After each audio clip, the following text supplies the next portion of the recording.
అందరికీ నమస్కారం. తెన్నేటి లక్ష్మీస్ కిచెన్కి స్వాగతం.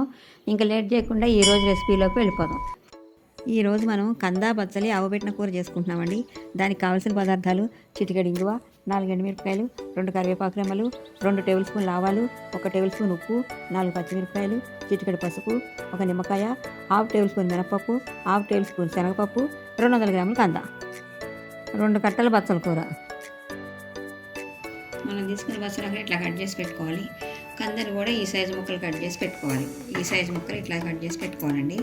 పచ్చిమిరపకాయలు ఇలా చీర పెట్టుకోవాలి పొడుగు పొడుగుగా.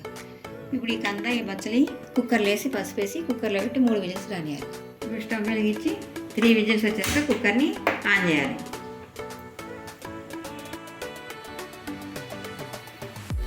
విజిల్స్ వచ్చాయండి. కుక్కర్ని బంద్ చేశాను.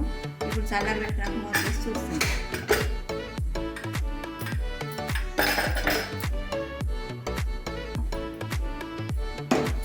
కడాయి పెట్టి పోపు వేయించుకుంటాం.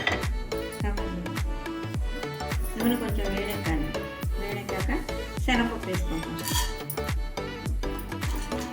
తర్వాత ఆవాలు వేసుకోవాలి. 1/2 టేబుల్ స్పూన్ ఆవాలు వేసుకుంటాం.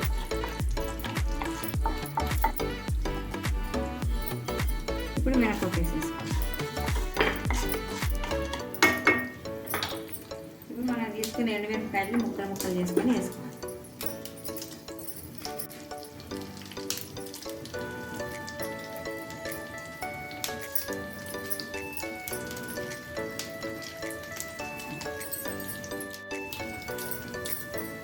పోపు మొత్తం వేగాక పచ్చిమిరపకాయలు వేసుకోవాలి. కట్ చేసి పెట్టుకున్న పచ్చిమిరపకాయలు కూడా కొంచెం పడుతున్నాను. ఇప్పుడు దీంట్లో కొంచెం ఇంగు వేసుకోవాలి. కరివేపాకు వేసుకోవాలి. ఈ విజిల్తో నేను కుక్కర్ని ఓపెన్ చేశాక మీకు అక్కడ నీళ్ళు ఎక్కువనే అనిపిస్తే కొన్ని నీళ్ళు వేసుకోవాలి. ఇప్పుడు ఈ ముద్దని పోపులో వేసుకోవాలి.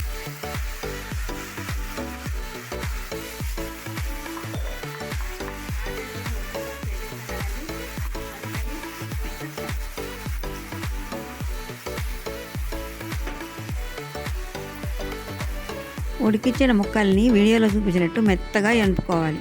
బాగా ఎనుపుకున్నామండి. ఇప్పుడు స్టవ్ కట్టేసుకోవాలి. కొంచెం చల్లారినాక నిమ్మకాయ రసం వేసుకోవాలి. చింతపండు వేసుకోవాలంటే ముందరే వేసుకోవచ్చు అండి.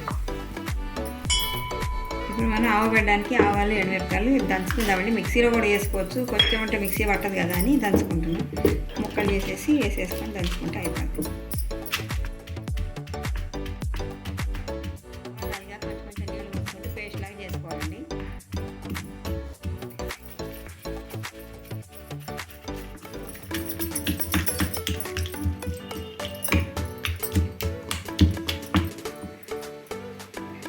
ఇది మెత్తగా నలిగిందండి. తీసి డైరెక్ట్గా వేసేయకూడదు. కొంచెం నూనెలో కలిపి వేసుకోవాలి. మనకు తగ్గట్టు కూరలో మనకి ఎంత పడుతుందో అంత ఆవకుండా వేసుకోవాలి. పొడి కూడా వేసుకోవచ్చు అండి. ఉంటే మా ఇంట్లో పొడి లేదని పేస్ట్ చేస్తాం. డైరెక్ట్గా వేయకుండా కొంచెం నూనె వేసుకొని కలుపుకొని వేసుకోవాలి. ఇట్లా కలుపుకొని నూనె వేసి కలుపుకొని దీంట్లో వేసుకోవాలి. మనకు కావాల్సిన తగినంత వేసుకోవాలి. నీళ్ళతో కూడా ఉంచుకోవచ్చు. కొంచెం ఇది బాగా కలుపుకోవాలండి. నిమ్మకాయ రసం వేస్తున్నానండి. మనం కావాల్సిన పులుపు వేసుకోవాలి. ఇది బాగా కలుపుకుంటే మా నిమ్మకాయ పెద్దగా ఉంది. చెక్క వేసుకున్న 1/2 కిలో కూరకి మీ పులుపుని బట్టి వేసుకోండి. మీకు ఎంత పులుపు కావాలి. ఇంతేనండి, కందా బచ్చల కూర రెడీ అయిపోయింది. ఈ రెసిపీ మీకు నచ్చినట్లయితే షేర్ చేయండి, లైక్ చేయండి, సబ్స్క్రైబ్ చేయండి. నా కొత్త వీడియోస్ మీ వరకు రావాలంటే బెల్ ఐకాన్ ప్రెస్ చేయండి. మరొక మంచి రెసిపీతో మీ ముందరికి వస్తాను. Thank you.